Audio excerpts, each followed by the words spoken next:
What's one thing you've never said to each other, but you probably should? Told him I love him hundreds of times. Thank you definitely comes to mind, because if I didn't get the initial opportunity to be a business owner, I wouldn't be here right now. So it is definitely thank you, because, I didn't want to continue in the hazardous waste space. I thought I had enough of it, and that's, COVID hit. But then to get the opportunity to actually be a business owner and a business partner, thank you could not be more enough. I'm lucky as well, mate, so I really appreciate that.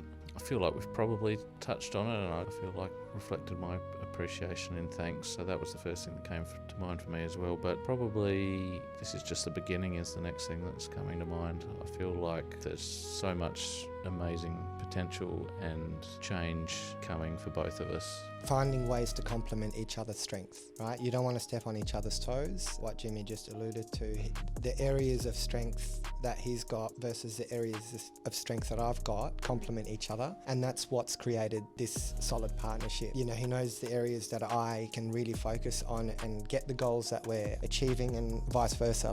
Sometimes things come up and I just go, here you go. My experience is, I've been running a business of some description since 2012 and spent years terrified to spend money, not from a feeling of scarcity, more just, I guess, worrying that it would be the wrong decision and I would regret it thereafter. But that happens very infrequently where you do something where you're going to get an efficiency gain. So I'm the little devil on Sam's shoulder saying, go and buy the gear. If I'm very passionate about it, I'm happy now that he accepts my argument, where I just go, no, we don't need it. And he's like, yeah, fair enough. It's not time for it. But it'll be sitting in my shopping cart when he's ready.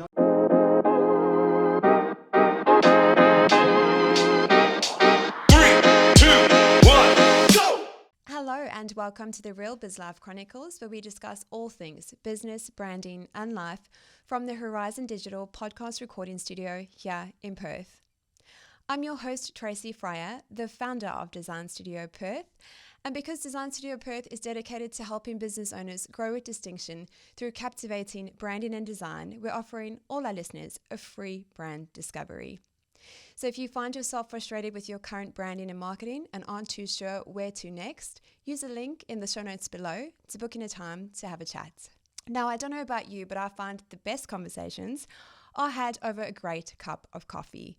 And so the coffee for each episode of the Real Biz Life Chronicles is brewed for us by no other than the legends at Cuppa Cartel. They're fueling great conversations, one cuppa at a time. Now, the Real Biz Life Chronicles is on a mission to become one of Australia's leading business podcasts, but in order to do that, we please need your help. If you do enjoy today's episode, we please ask that you like and subscribe to our channels below, or simply share this episode with a fellow business owner who is doing one of the hardest things in the world, building a business. Now, if there is a question you'd like us to ask our guests, please feel free to pop it in the comments section below, or simply send us an email at info@therealbizlifechronicles.com. My guests today didn't come together by accident. They came together by vision. One was collecting rubbish at 5 years old. The other was leaping off rooftops like it was no big deal. Different kinds of wild, but the same kind of bold. Today, they're teaming up to tackle one of Australia's dirtiest problems, hazardous waste. Meet Jimmy McGregor, the Managing Director of Westref Enviro, a born entrepreneur whose childhood curiosity evolved into a purpose-driven business, and Sam Chami, the co-founder and general manager, a Lebanese-born powerhouse with 18 years' experience in the technical and environmental group world, now leading with heart and strategy. Their partnership, unfiltered, their mission, impactful, their vibe, real-driven problem solvers. Jimmy's the technical, supportive, reliable one, a calm force behind the bold moves. Sam's hands-on, thoughtful, and a quietly relentless person, the kind of leader who shows up, solves problems, and cares deeply. What you won't see on their LinkedIn profiles is Jimmy's boat-restoring, double-passing, playing kitchen wizard, and Sam's a CrossFit fanatic who nerds out over music with his kids and is always down for a good glass of wine. This episode isn't just about business, it's about risk, responsibility, and the rare chemistry of co-leadership. Jimmy and Sam, welcome to the show.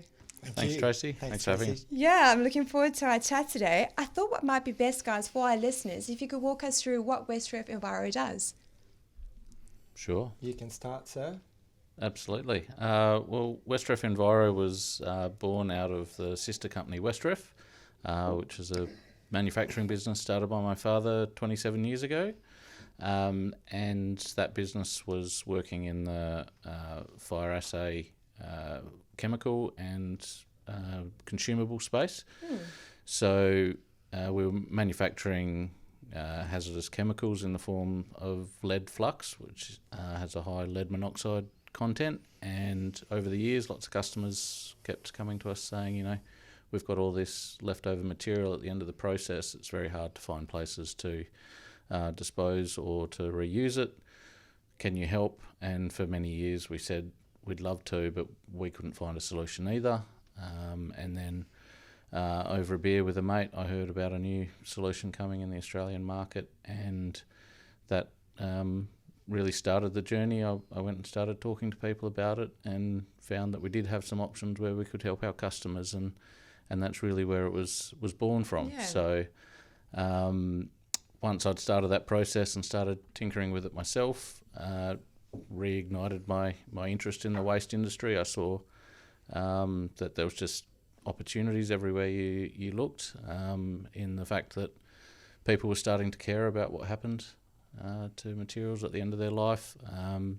Certainly there was a big push during the COVID years. People started really thinking about that sort of stuff a lot more. Yeah. And so it was a bit over, or almost 5 years ago, that we decided to start looking for some people to build this into its own standalone business. So that's how I met Sam, basically through an interview process looking for people. Yeah. Even though our paths had actually crossed a little bit in the past. Mm-hmm. So they crossed previously? Well, it's funny because the day that I was having my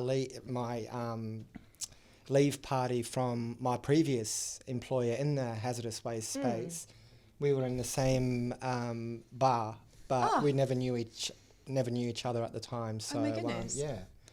And that was end of, actually early 2020, just before COVID hit. And yeah. And then the rest was history. We met through that process and essentially started the business to work in the hazardous waste space and improve outcomes for hazardous waste in initially Western Australia, and we'll see where we go from there. So hold up a sec. You guys were in the same bar before the interview? Yeah. Right. How did you figure out you guys were there? Jimmy told me that he was at the bar because he knew someone. I knew some of Sam's colleagues. Yeah. Oh, I see. Some of my peers, and they told him that, like, you know, we're here for someone's leave party. So yeah, small Perth strikes again. So it is a small Yes, world, very yes. very small world. Definitely. Yeah. Perth has a way of like leading people, you know, crossing paths one way or another. For sure. Very cool. And a partnership, walk us through. What made you guys decide to partner in the business? Well, I guess, you know, being a startup and the fact that it's a new business for Jimmy and his parents, it was... The way they went about it is, look, we're going to need someone that's going to help us start up this business, and you know, as part of this agreement, like, you know, you get equity in the business, and that's how it really started. And from my side of things, when I decided to leave the waste industry, I really didn't want to go back to it. But you know, when Jimmy came and said there's a potential equity in the business, I thought, why not? To be a partner in something that I really strongly believe in. And I wanted to run it our way, not the way that everyone else wanted to run it. So, and that's how it happened. Yeah, from our perspective, we, well, particularly me, I knew what I didn't know, and that was a whole lot about the waste industry. Right. You know, I was new to it as a whole, and so we needed expertise in the business, and also didn't want to just have an employee. I wanted to be able to, because I'm still running the other business, you know, have someone in the new entity, Westref Enviro, that could run with it and that would treat it as their own. And the best way to get that outcome is if it is their own. So Yes. that's sort of, we always took that approach that Yeah. it would be a partnership. And when did you say you guys started? 2020? 2020, October Oh, 2020 so was the after inception. COVID? Yes. Oh, right. That was the Yes. same as Design Studio Perth, July 2020. Yeah. Yeah. Yeah. Yeah, but we only went operational about 3 years ago. Yes. So it took a couple of years to get the licensing and tick all those boxes, of which there are many in Yes. this industry. I can imagine. And was COVID a result of the business, Jimmy? Like, I mean, was the business a result of COVID? Sorry, that came up back to front. No, we were already doing some work through the old business, Westref in waste, with one initial customer with a big stockpile that we were able to help them with. But I think COVID probably gave us enough pause to start the wheels in motion, but I wouldn't say it was causal. It was always going to happen. Yeah. And I saw from the intro that you know, at 5 years old, you were collecting rubbish. Yeah. Yeah. Yeah. Walk us through that. So I was lucky enough to get to spend lots of time at Rottnest when I was a little kid. Yeah. So this was I guess 2 businesses ago for my dad before Westref, which is still running. He had a boat at the time when I was born, and so spent a lot of time at Rottnest growing up. And from a very young age, and I'm starting to see this in my own son, he and I both really wanted independence. And part of that for me was having my own money so I could buy as many lollies or whatever else a 5-year-old wants to buy. Sure. And so, that we sort of brainstormed with the parents some ideas of ways in which I could make some money. And Dad said, well, as soon as you can start the dinghy on your own, you could go around and pick up everyone's rubbish for them. Great. So do that in the mornings and a gold coin donation. And, on a good day, that's $30 to $50 an hour at the age of 5, which took me a very long time to get back to in adulthood. So. Yeah. So do you feel it's kind of always been a part of you? I guess it has. I wouldn't say it meant I've been passionate about waste my whole life, but it has shown me that there's always a problem there that people are happy to get someone else to fix for them. So I think there's no chance that it's unrelated and purely coincidental, but it's I guess it has definitely been a big part of the curiosity around this industry. And the business side of things? You've always felt drawn to that? Yeah. Even, seeing all the ups and downs that my family have had to, my parents go through with the different businesses they've been in, it's, I guess, that independence again. Yeah. Just really wanting to stand on my own 2 feet and be the director of my own destiny, I guess. And Sam, I saw you wanted to be an electrician growing up. Yes, I did. Yeah. Yes, indeed. Just loved the, being a rascal and just so intuitive and wanted to be in anything and everything.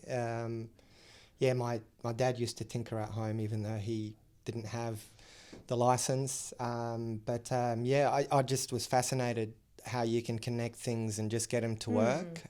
So I did tinker around with it as well at home, just putting, Lebanon during that time, the power was not available, every day. Sure. So you needed to power the house with some 12-volt lighting and whatnot. So I took it upon myself to connect most of the house. Yeah. So I put them all up. At least you started with 12 volt, not 240. No, that's right. No, definitely 12 volt.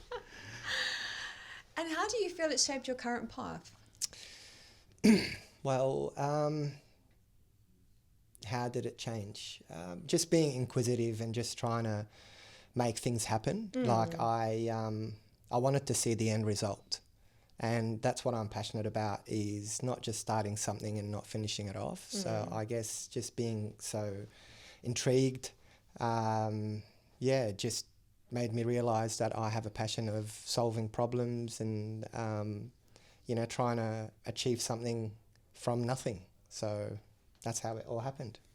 And what role do you feel focus has played in that? What? Sorry? What role has focus played in that? What role has played focus in that? You said you like to focus on like one thing. You said one project, because I know I sometimes do too many things at once. So Yeah, I can't. Like, I've actually said it to my guys. I say it to my wife all the time. I can't do 3 projects because I do have OCD. So from my side of things, if I'm going to start a project and focus on it, it needs to be done completely. So it's probably just more pride that I don't want to do a half-assed job, excuse my language. No, it's fine. Yeah. You will find Sam with the broom at 3 o'clock every Friday, making sure the warehouse is completely spick and span. Yeah. Just to keep things neat and tidy. Yep, absolutely. Yeah. Finish the job. Yep. Finish the job. Yeah. And Jimmy, for yourself, what role has focus played in your role as a business owner? Focus is not something that's always easy for me. Oh, you and me both. I guess, and I think, that can be a gift and a curse. I guess having a lot of different interests and a brain that goes in 100 different directions at once is, why I've ended up moving into a completely different industry, and having seen my dad do that several times in my lifetime, but in his story there's dozens of times that he's done that, so there's got to be some genetics at play in that as well. That's not to say that I'm unable to focus in any way, shape or form. I can certainly get stuff done, but I guess choosing times of focus and making it intense and productive is what's worked for me, being very deliberate about it, and then allowing the creativity to also come out through the crazy million ideas at once. He is a crazy ideas man. Oh, really? Yeah. So do you find like sometimes you'll be doing something and then you just have all these other ideas that kind of stem from that? Yes. Yeah, because my brain's like that as well. You can relate? Yep. I've had to develop a practice by which first of every month I do my focus and I have it there on my computer, because otherwise I tend to forget that focus and I tend to go in another direction and I'll do this, I'll do that, I'll do this. But I've literally had to train my brain to focus on that one thing, like if it's leads or sales, whatever it is. Yep. Because otherwise I just find I get very distracted. I found mentoring really important for that. Yes. And joining other business circles, be them formal or informal, where you deliberately catch up to discuss what's going on, and then those people, you see them a month or two later and they're like, well, what's happening with that? There's some accountability in that, but certainly having a mentor has been what's really helped drive me forward, and I've had a few different ones over the years, and Sam and I have just started with a new coach / mentor, I guess you'd call him, which is just helping us to not stay busy doing the doing. Yeah, 100%. Which I think we're, all startup business owners get stuck with. So I'm a big advocate for business advisory, coaching. What do you feel, what role has it played for you guys as business owners?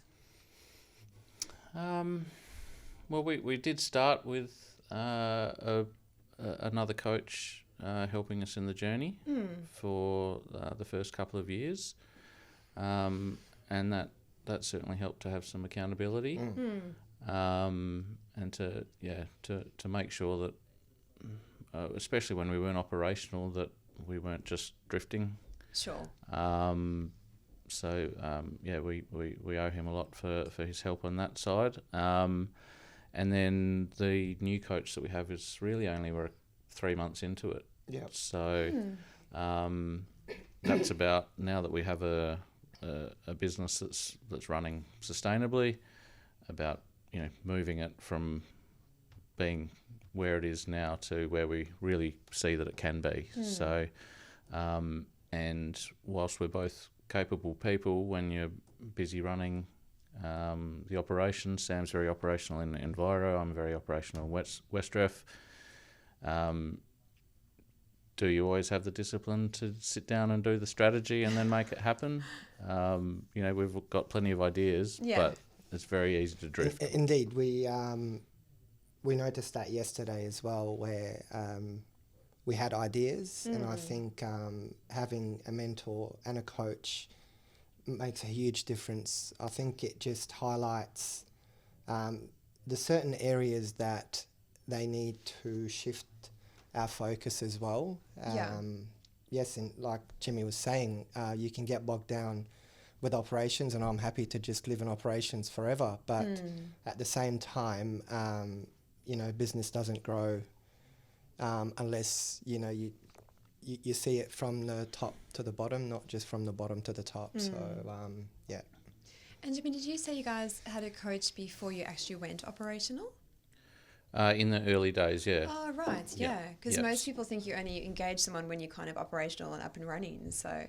Yeah, we... and he was actually a part of helping us to find Sam in the first place. So, and he was my mentor previously through the Curtin Growth Program, so someone I was very familiar with.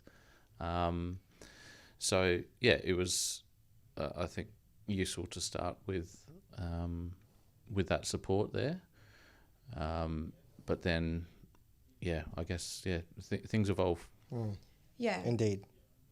When you say things evolve, do you want to walk us through that? I guess, when we had those first couple of years, we then got into operations, and there was just a really intense need for us to just be purely focused on operations and doing the doing at the start to keep the doors open, keep the lights on. When you've spent a couple of years with very little revenue generation, there's a lot of catching up to do. So definitely. We had to switch gears to just focusing on getting stuff in, doing the BD, but we did take a pause from strategy for quite a while. I was very conscious, especially it was a big, massive eye-opener for me, being a startup, never been involved in that.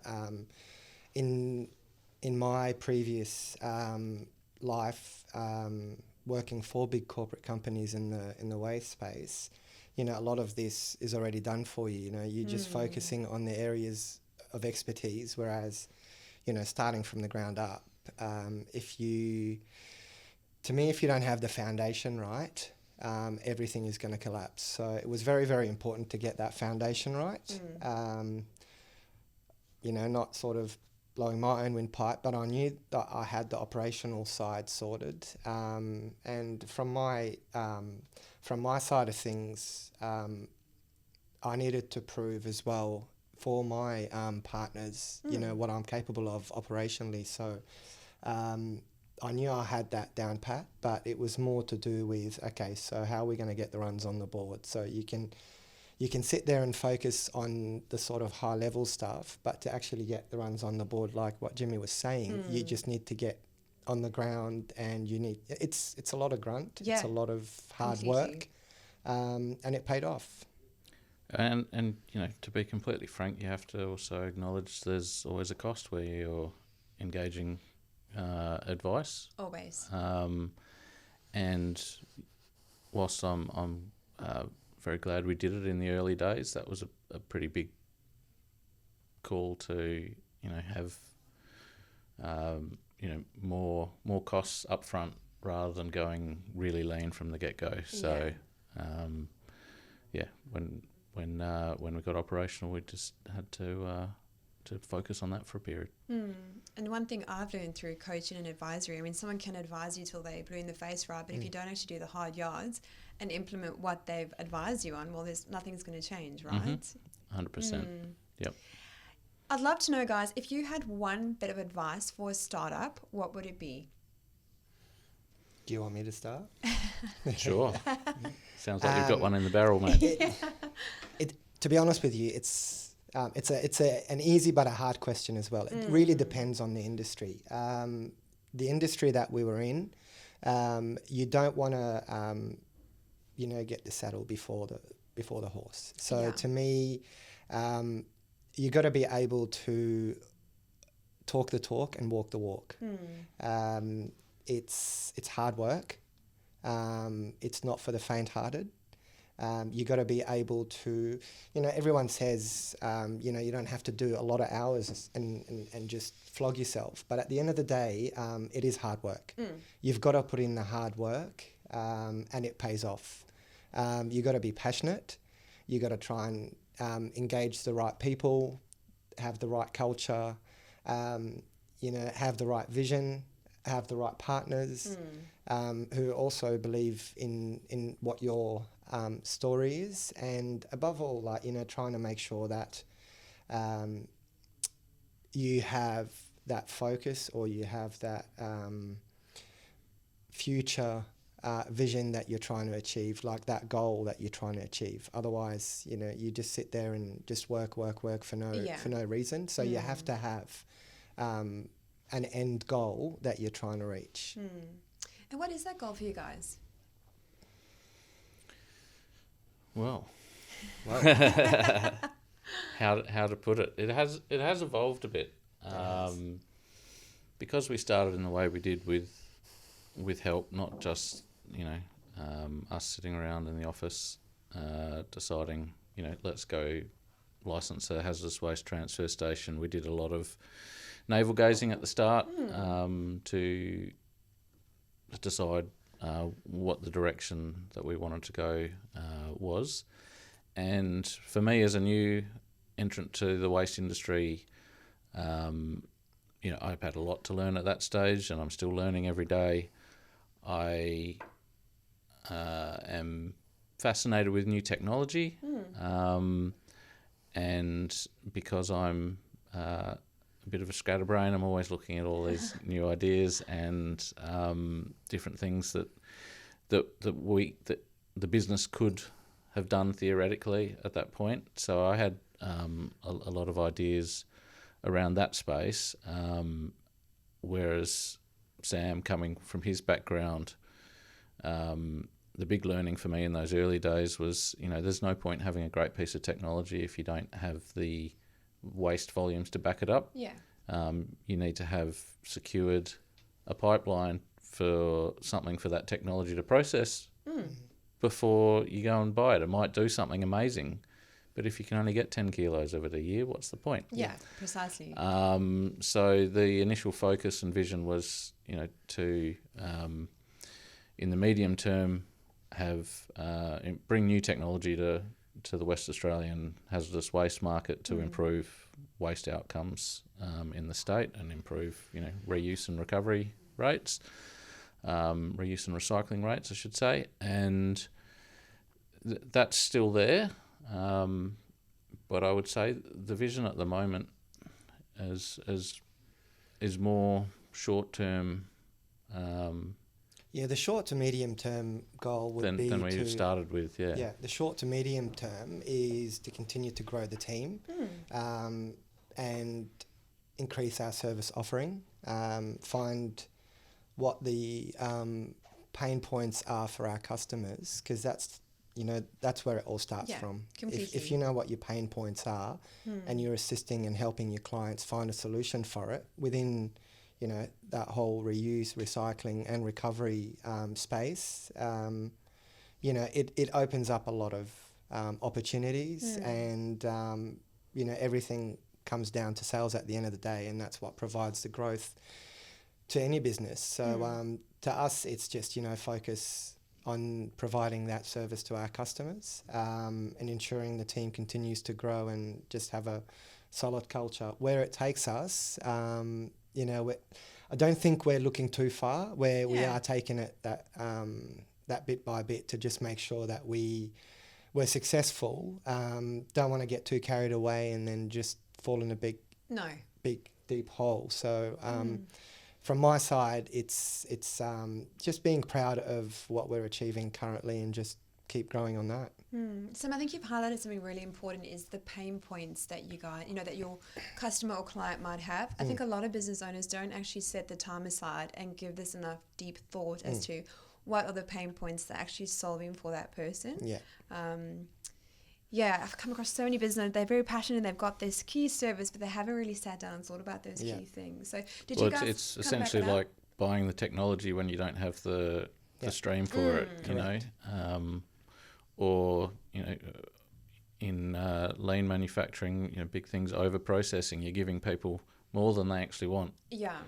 So we need to know what our customers' expectations are, and make sure that we, at the very least, meet those expectations and find those things which they think nobody can solve, and get stuck into those as well. And guys, I'd love to chat partnerships. And I know two humans come together. You've got the business in mind. How do you guys navigate those hard conversations? I imagine there would be some. Or are you guys pretty chilled? We have. It's got to be good and bad. I mainly see the good in it, but we have an amazing ability to know what the other person is thinking, and to come at things from a similar angle. Do you agree with that? Yeah, the first 2 years, obviously we're both, not just both of us, including the other directors and the family, trying to suss each other out. And that's important. If you don't have the right dynamics to be able to blend and read each other, it's going to fall. So I think Jimmy was correct. We do now. It's very interesting. You need to be very comfortable with each other. You can't sort of go tiptoeing and trying to keep something inside that's really becoming an issue for you. So to me, we do have we're very different, yes, but we're so similar at the same time. We're very passionate about the same thing, and I guess it's about throwing ideas to each other, and sometimes they might be the right ideas. Sometimes we talk each other out of them, which is exactly what you need. So bounce ideas. But usually, I guess we both come at those conversations, and they haven't had to be, too many particularly difficult ones, but we come at them from a place of empathy, and we have a similar sense of humour. So there's usually, if there's something, that's vaguely uncomfortable, there's going to be some humour sprinkled in as well. Yeah. Not to say that the conversations can't be serious, but we just get along in that way. Yeah, definitely. And there's a huge trust factor as well. I can even see when you guys are answering questions, you kind of bounce off each other. It's almost like those couples that finish sentences. I can see you guys doing it. It's really cool. Yeah. That's us. Yeah. It is us. It is us, for sure. Yeah, I think spending time together socially, whilst we don't get to do a lot of stuff after hours, we do carve out time for just the two of us to go out and have some food and a few drinks, or go down to the place we're both members of in Leadville, Panorama. Yes, great spot. Thanks, Lydia. Fantastic spot. Love your lids. Happy birthday as well, by the way. It is. Yeah, great day to do a podcast. So, doing things like that, I think, goes a long way as well, because you can chat about stuff in a relaxed atmosphere rather than... Yeah, I think you used the word or the term trust. 100%. Yeah. If you can't trust each other, it will fall. And this is where bouncing the ideas off each other comes in. Jimmy's, I'd say, new age guy, loves his technology. I'm very old school, happy to, pick up the broom and sweep. Whereas for him, why use your muscles when you can actually just use your brain and get a mower and do it. So this is where we come in, and I'm more focused on, it'll do. Got it. So, but I do have him to just go, wow, that does make my life easy. So, my experience is, I've been running a business of some description since 2012. and spent years terrified to spend money, not from a feeling of scarcity, more just, I guess, worrying that it would be the wrong decision and I would regret it thereafter. Yeah. But that happens very infrequently where you do something where you're going to get an efficiency gain. So I'm the little devil on Sam's shoulder saying, go and buy the gear. Yeah. Fair enough. So I mean, yeah, if I'm very passionate about it, though, I'm happy now that he accepts my argument. Yeah. Where I just go, no, we don't need it, and he's like, yeah, fair enough. It's not time for it. So. But it'll be sitting in my shopping cart when he's ready. Not only that, yeah. And I guess if there was one thing you could share with business owners who are in partnership or thinking about getting into partnership, what would it be? Because it sounds like you guys have a really good, I know balance doesn't exist, but it sounds like you've really got that down pat. Like I said, I can even see the way you guys sort of communicate with each other as we doing the show. Take time to have a really strong relationship before you formally jump into bed with each other, for lack of a... Business bed. Yep. Because how are you going to develop that trust and know that you're doing the right thing? I completely subscribe to doing all the right things in terms of corporate governance and shareholders agreement and going down that path. But I don't think you should start and do that from day one unless there's that deep level of trust there. Because we could have come unstuck if we'd I guess it's looked at it differently. Finding ways to complement each other's strengths. Right? You don't want to step on each other's toes. So as what Jimmy just alluded to, the areas of strength that he's got versus the areas of strength that I've got complement each other. Yeah. And that's what's created this solid partnership. He knows the areas that I can really focus on and get the goals that we're achieving, and vice versa. Like, sometimes things come up and I just go, here you go. That's right. You'll execute it, and I know that he'll do it 100% because same thing. Like, if it's operational, he'll just pass it on to me. Sure. And that complements our sort of relationship, and it achieves our goals. Yeah. Yeah. I would say something that I learnt through Family Business Australia, which I was heavily involved in the older business, was that you've got to differentiate between ownership and the work that's done. So somebody who is working very hard in the business needs to get paid as an employee for that work, whether they're a partner or not. Sure. And the rewards of having shares in the business are completely separate. Yeah. So if everyone feels like they're being compensated for what they put in appropriately, yeah, then that also makes for a happy business family. Yeah.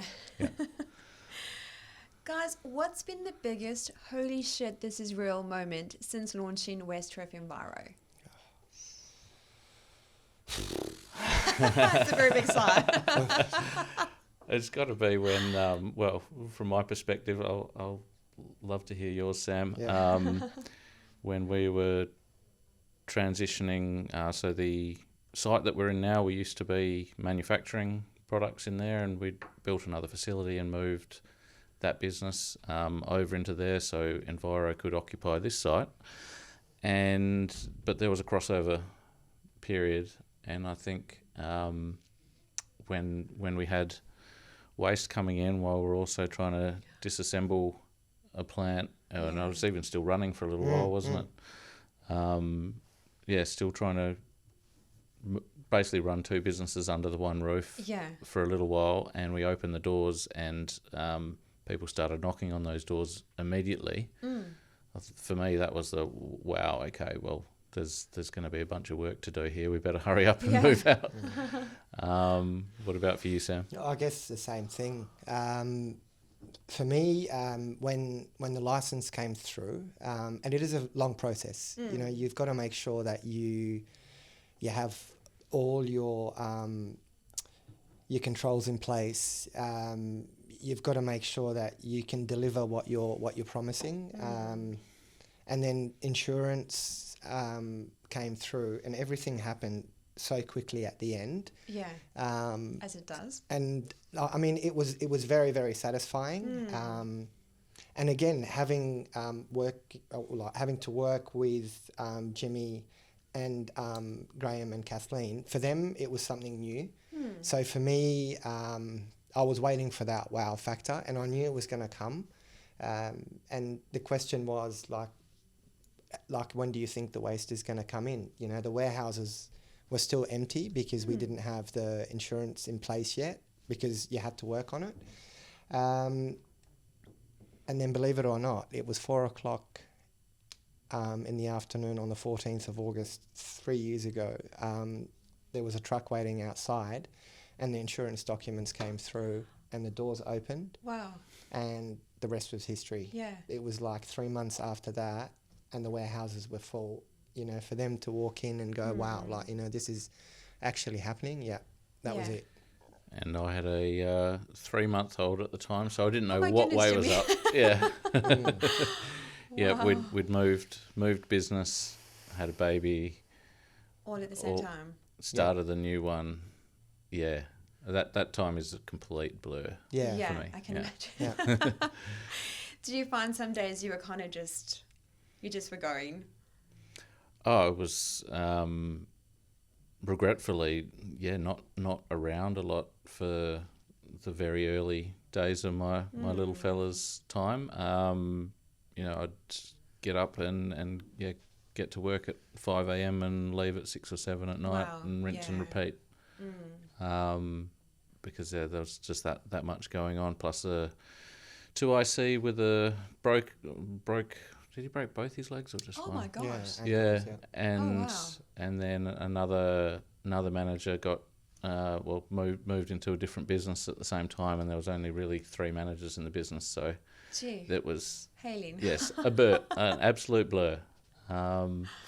But you know, as much as I regret not being able to be at home with the little fella at that time, that's probably the time where there's the least amount I can do for him directly. I supported Yeah. my wife as best I could. Fortunately, we've got lots of family around, so they all Great. pitched in Yeah. while I got on with running the business, and we managed to find calmness before too long after that, which was great. When you look back at that time, are you kind of surprised how you navigated all of that? Because that's a lot to go through, and, you know, have a business going and family. I guess what I'm asking is, like, was there anything that you did that helped you go through that process? Just joking. Sam's just gesturing at quiet it. listeners pretended he was drinking. Yeah. Look, a few beers were had for sure. I kept my exercise routine up Yeah. remarkably. Probably only 2 times a week instead of 4 or 5 prior Still better to. than nothing. But that was very good for the mental health. Fortunately, I had Sam in my corner for Enviro, so I was on the end of the phone, but I didn't really have to think about it. I had enough other stuff Which goes to back do. down to trust. Yeah. Yeah. Which goes back to trust. Each other's back. And I had the family to support my wife and Seb, and so I could just really focus on the doing when there was really no one else. That there was no option to just phone a friend and say, right, I need you to come in and help with this. It just had to get done. Yeah. It was the biggest year in our company's history, revenue-wise, all that stuff, all at the same time. Yeah. Things had to be delivered, and I was on the forklift or wherever I needed to be Yeah. at all hours of the day. But keeping up the exercise, and having support at both in the business and at home that didn't add to my stress load by saying, well, you know, why aren't you here? They just understood and let me do it, which was huge, because it would have been really hard to do that and have, you know, lots of people giving you a hard time about working your butt off. Yeah. I had a pretty challenging year last year, and I think, you know, my business gave me this focus, And then I often like I mentioned, beginning of every month, every quarter, I tend to reflect. And I look back and I was like, oh my goodness, you had like all this shit happening all at once. And it's like, wow, something within you just gives you the strength to like just, get up every day. There wasn't a day I spent in bed. I think it's just having that purpose for the day, getting up, maintaining your exercise routine, having those core support people in your life that just really helps one navigate those. You don't fully know you're in it until you're out of it. No, you get in like a washing machine and then you come out, you're like, oh wow, that's what happened. Right, okay. Yeah. Look, I was lucky. My kids were a little bit older, but similar to what Jimmy was saying, if you don't have that support circle around you, so I have to say big credit goes to my wife, who understood what we're in for this. There's some days where it's difficult, but having the family support you and your partners, both at work and at home, supporting you is extremely important. Without it, you cannot survive. No. And that's where sometimes it can go really, really bad if you don't have that 100%. full support. So that's, from me, that's what kept me going. I knew, this is, both Jimmy and I call it our baby. Yeah. Mm-hmm. It's not baby anymore. Toddler now. Yeah. But, got two toddlers, the business and Sebi. Really, it's that's what you wake up for. You exercise, you're working hard. At the end of the day, you're working for your family, you're working for your career, you're working for the success. I'm really glad you mentioned that, Sam, because I think, having a partner at home that supports you is imperative to that business growth journey.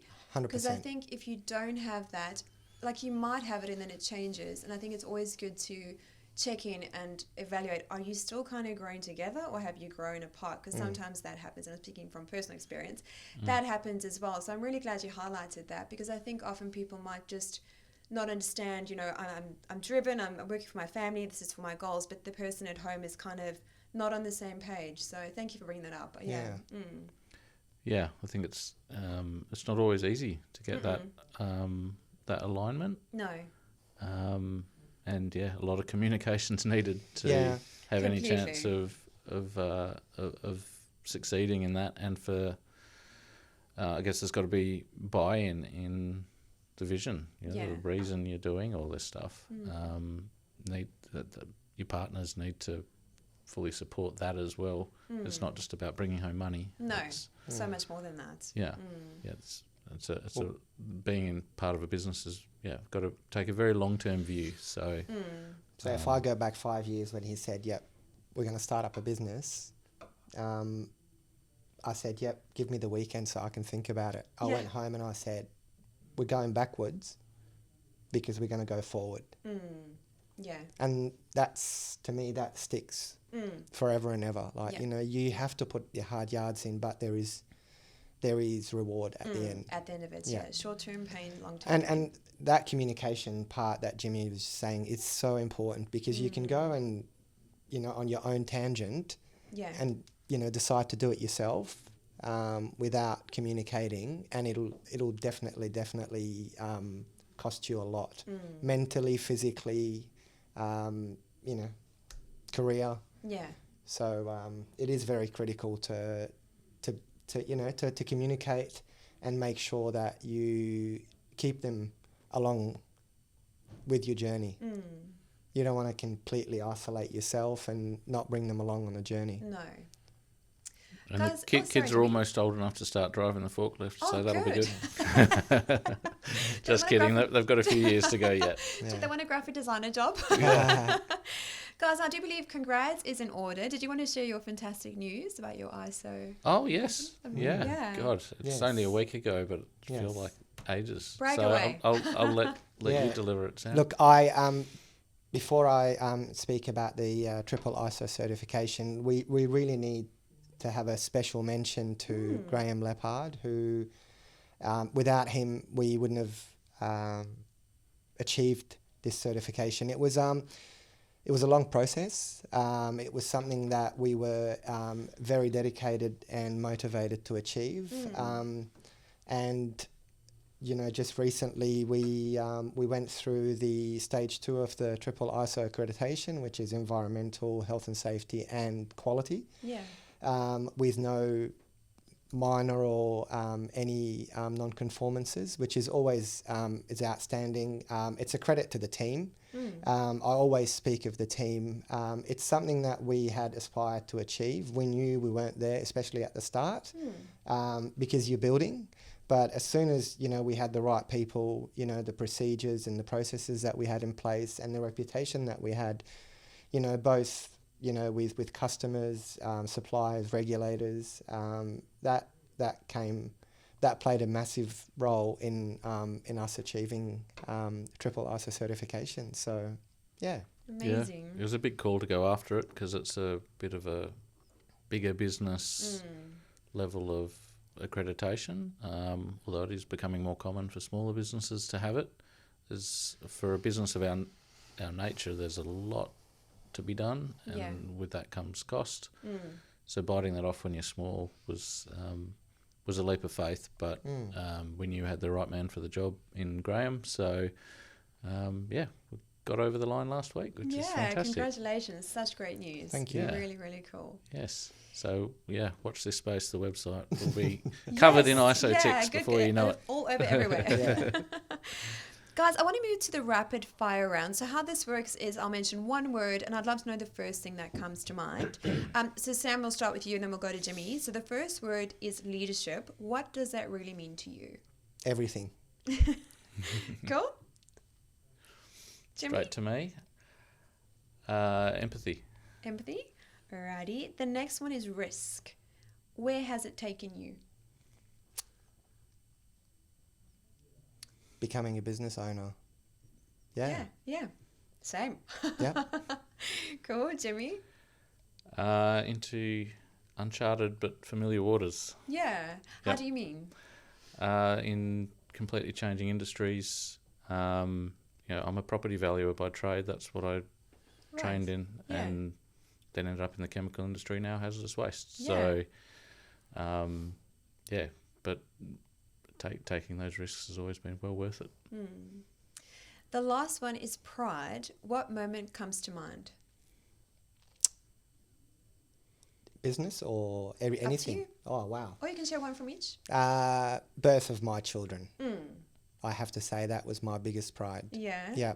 We, we had challenges at the start, and it was really, really tough on both myself and Michelle, my wife. But, and we had a preemie baby, he was 14 weeks early. Wow. So to see him now, 13 and, absolutely killing it. And same thing with my daughter. So, that's really my biggest pride. And business? Again, big sigh.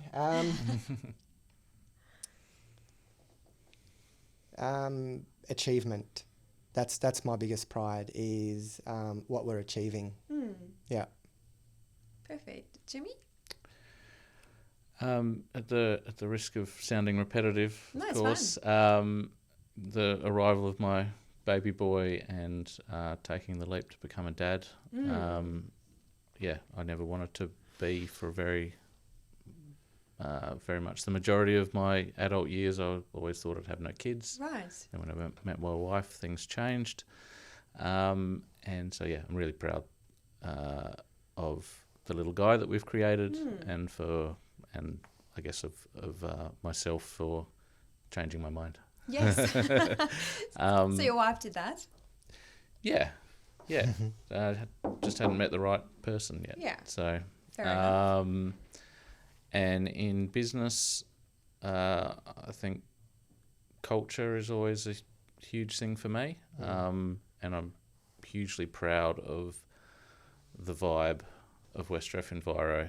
I walk in there and, there's a bunch of people doing all sorts of things with all sorts of materials that aren't always easy to deal with.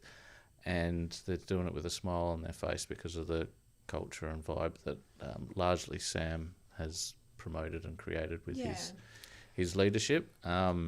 So yeah, creating a place where people like to come to work is one of the reasons I get out of bed in the morning. Yeah. So to have Sam supporting me on the Enviro guess that's side what- to yeah. build that is amazing. And that's what I meant by achievement. You can't do it on your own. No. So achievement is team. Achievement is culture. Achievement is, happiness. Yeah. Achievement is... It's not lines on a balance sheet. No. No, Achievement yeah. is when you have staff coming into work with a smile and leaving with a smile. Yeah. That's what I A little meant bit by dirtier achievement. at the end of the day, but That's okay. Yeah. It's it's so important because people spend majority of their life at work, and I have seen your guys' place. It's great. So yeah, it's so important that people do enjoy their job and do get that fulfillment from their work. So, guys, you both spoke about mental health. What have your personal journeys looked like in that space? do you want me to start? Yes, please, because, you Yep. go first. How long have we got? Go for it. The stage is yours. Well, my change from poor mental health to what I would now say is quite good mental health overall was really catalysed by exercise, which then precipitated me getting to a good enough point where I became interested in other things. So my wife joined a powerlifting gym and then broke her arm after the first session ice skating. Oh no. Not at the gym, fortunately.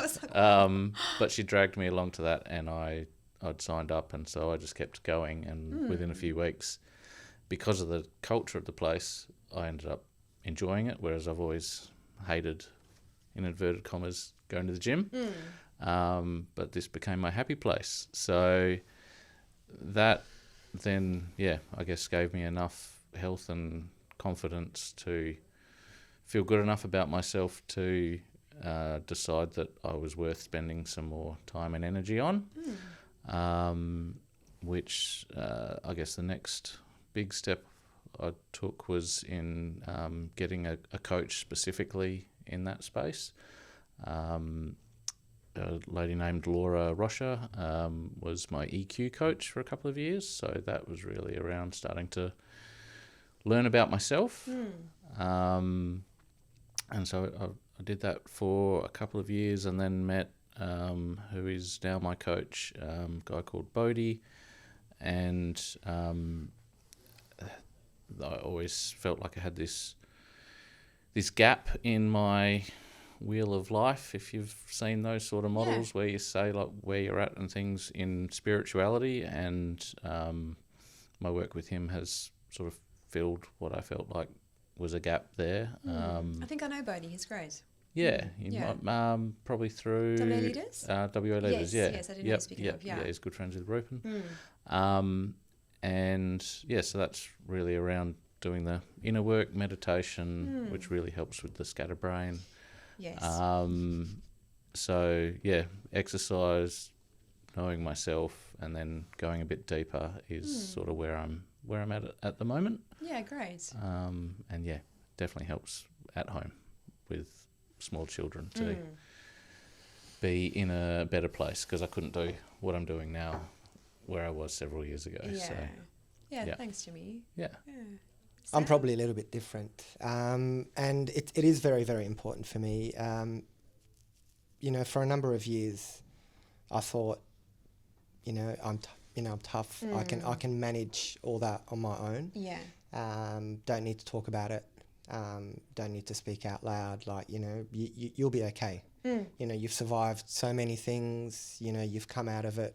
Have a beer and get on with it. Yeah. Especially for guys, that's, Yep. That's very much where I was as well, yeah. It wasn't until I was keeping everything inside. It wasn't until I decided, enough's enough.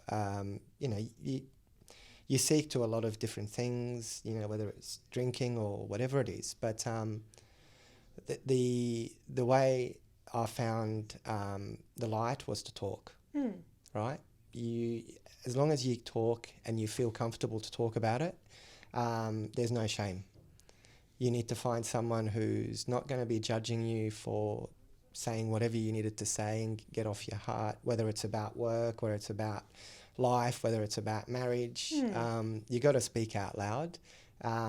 There is, I guess there is no room for, feeling ashamed about certain things in your life. And I'm a very, very strong advocate about people speaking out. I say it to my guys at work, feel free to talk about anything.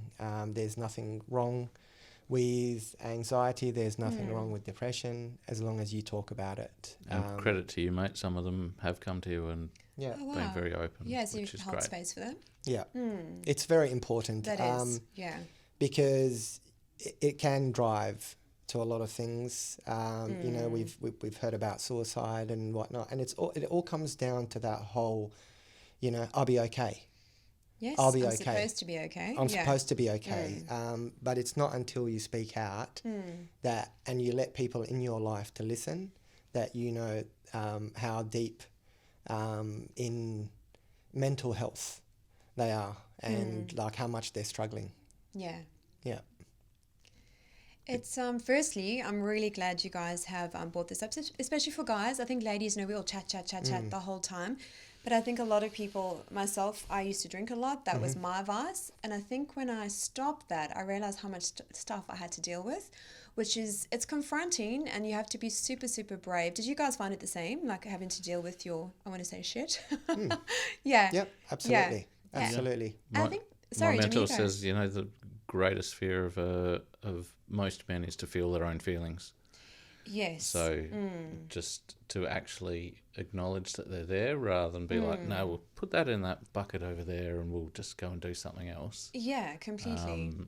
Is pretty scary for blokes.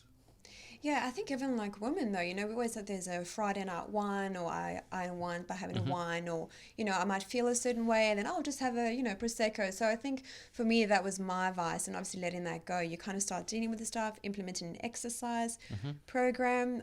You just start to feel so much better when you start making those small changes along the way as well. Yeah, I think it's hard as a business leader to go through that stuff, because and to get to the point where you admit it to yourself that you're not feeling so great at the moment, because you feel the need to turn up to work every day and be a smiling, happy face whether you feel like it or not. But over time, and because I had good relationships with my staff, it became apparent to me that they appreciated when I was able to share with them that, I might have been having a tough time at home or whatever it was, and, can I get a little bit of extra support over the next few days so I can go and deal with some things.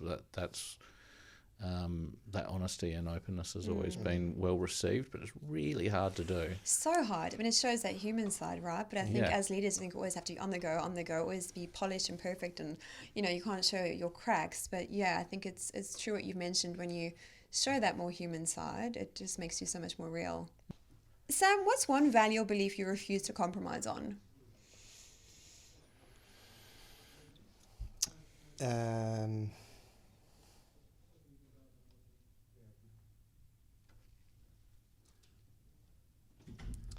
I forgot the word.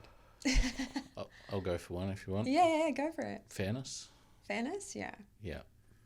Very, I've noticed through the work in the last few years, it's a really strong trigger for me if I feel like I'm being treated unfairly or the other people are being treated unfairly. It grinds my gears. Yeah. Yep.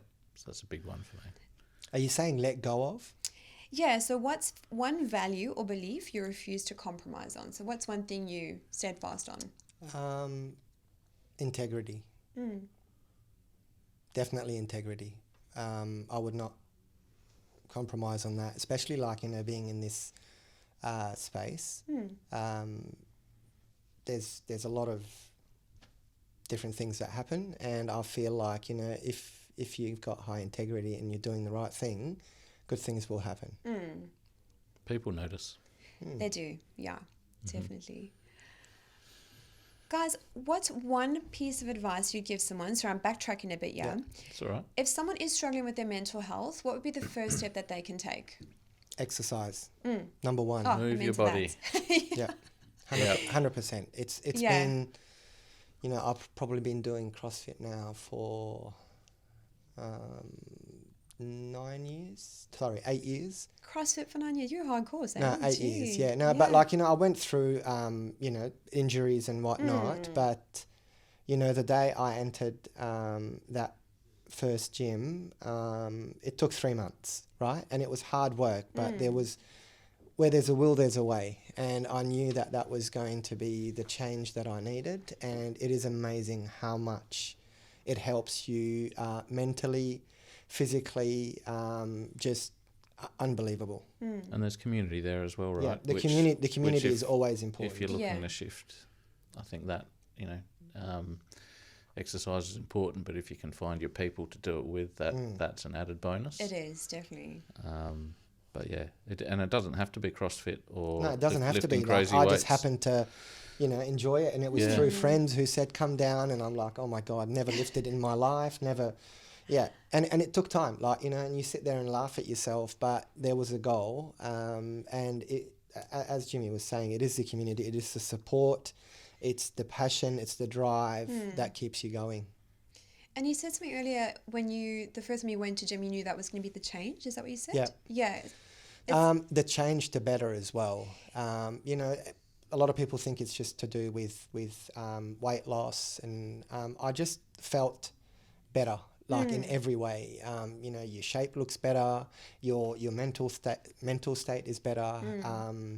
You know, you create new friends just through the gym. It opens up a lot of good things for you as well. I found the same with the running community. Yeah. So I'd obviously done gym, and then Mel invited me to park run. I thought, oh, hell no, I cannot run. I've got bad knees. All that story. Yeah, but it was something within you says like, just shut up and go. And I went, and then I got cankles, which was the whole other story because I went too hard out. But never mind. But yeah, just like building that, you know, running routine and the community has been just so enjoyable. Absolutely. Yeah. I think one of the reasons it's such a good place to start from my perspective is that it's something that you can improve and you can measure very easily. And if everything else in your life is going down the proverbial, then you can still go for a walk or a jog and, you know, time yourself and see if you can do it slightly faster the next day or the next week. Doesn't matter, but you can make progress without, you know, spending years at it. You just got to start. Yeah, it's just that starting part that's sometimes the hardest. That's the real hard part. Yeah, so start small. Yeah. Guys, to wrap us up, what's one thing you've never said to each other but you probably should? I've told him I love him hundreds of times. So did I.